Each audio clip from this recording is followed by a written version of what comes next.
Soy Teresa Gutiérrez Denís, soy alumna de la maestría Ciencias de la Salud de la Adolescencia y la Juventud. La exposición que presento a continuación corresponde a la cuarta actividad de la clase impartida por el profesor Óscar Loreto Garibay, que es Bases de Investigación de Adolescencia y Juventud en el área de la epidemiología. Yo les voy a hablar sobre encuestas transversales. Las encuestas transversales son conocidas también como encuestas de prevalencia y son un diseño de estudio epidemiológico que se utiliza con frecuencia. En epidemiología, las encuestas transversales se dirigen principalmente al estudio de eventos de salud y enfermedad en una población determinada.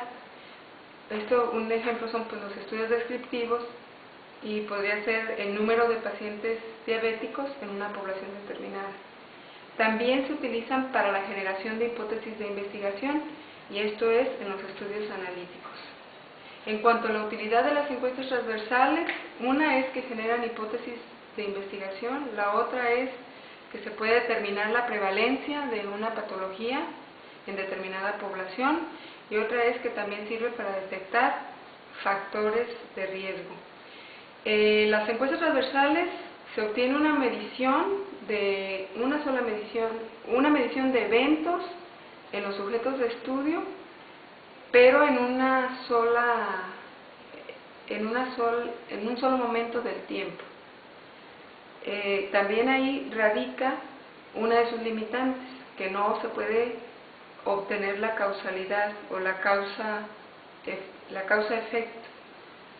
Eso se puede obtener a través de otros estudios, pero en las encuestas transversales no. La ventaja que tiene es que explora asociaciones múltiples entre múltiples exposiciones y múltiples efectos. Esa es una de las ventajas. Se utilizan sobre todo para estudios de larga duración, por ejemplo la diabetes, la desnutrición.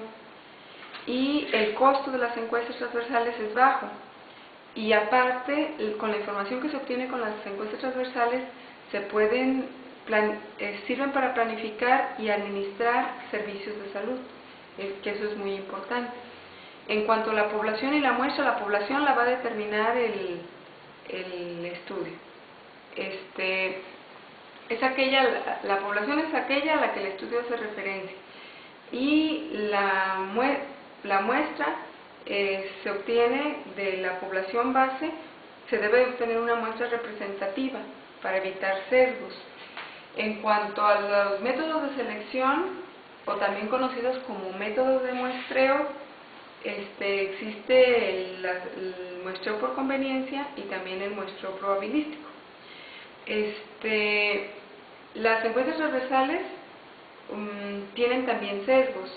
Uno de los sesgos es llamado sesgo de duración, donde se sobrerepresentan o se subrepresentan determinados casos. Existe también el sesgo de selección, donde si es a través de la participación voluntaria y si el modo de selección está en relación con mayor o menor exposición o con mayor o menor enfermedad en la muestra que en la población base, entonces sucede este sesgo llamado de selección. Para evitarlo, lo ideal es que se haga un muestreo probabilístico a la hora de seleccionar la muestra. Existe también el sesgo de cortesía, donde la persona contesta lo que cree que va a ser grato al encuestador. Existe también el sesgo de vigilancia, sesgo de información, que sobre todo se da en preguntas personales, y para evitarlo se debe tratar de investigar por qué la persona está omitiendo datos. También existe el sesgo llamado sesgo de memoria.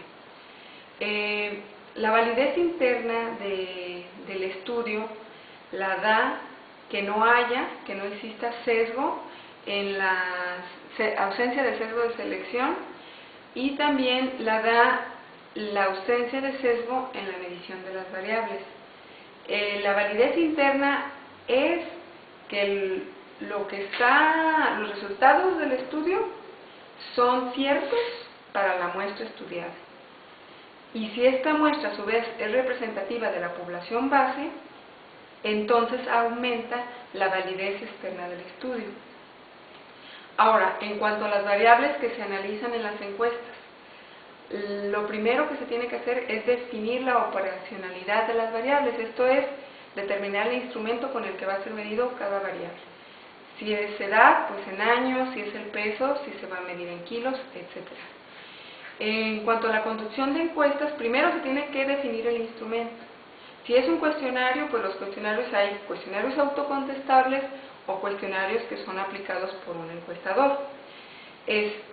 Las preguntas deben de tratarse que la persona encuestada conteste completamente. Entonces, para evitar eso, se debe de ver que la persona sea la adecuada para contestar la encuesta, la que tenga la información que se ocupa en la encuesta. O también que entienda lo que se está preguntando. Que la encuesta se debe entender muy bien la información que requiere. Antes de aplicar un cuestionario, se debe de evaluar la confiabilidad y la validez del mismo. Esto se hace a través de un estudio piloto con una cantidad mucho menor de personas encuestadas. El trabajo de campo debe de ser es base a la hora de aplicar una encuesta transversal. Debe de tener un entrenamiento riguroso el trabajador de campo. Y a su vez este trabajador de campo, a la hora de aplicar, el encuestador, debe de tener un supervisor. Debe de tener un supervisor y este supervisor a su vez tiene que tener alguien más que esté contemplando más posibilidades a la hora de estar aplicando la encuesta. En cuanto al análisis de los datos, pues estos van a ser primero, el análisis de los datos lo determina depende primero de los objetivos del estudio y aparte de la escala de medición de las variables. Se debe de tener bien definida la variable dependiente y luego las variables independientes. Una vez que se tiene eso, se va a ver, dependiendo del objetivo del estudio, si se va a aplicar análisis univariado, bivariado o multivariado. Ya para terminar, las consideraciones éticas que se deben de tener en las encuestas transversales es que el participante esté enterado del uso que se le va a dar a la información que nos está otorgando, se le debe garantizar la confidencialidad. Si en un momento dado hubo toma de muestras con sangre o tejido, se debe de utilizar únicamente para lo especificado y aparte es preferible que haya un control de calidad en los datos. Y otra cosa muy importante es que los datos se les va a dar el manejo exclusivamente que se indicó en la metodología. No más y no se deben de manipular los datos. Gracias.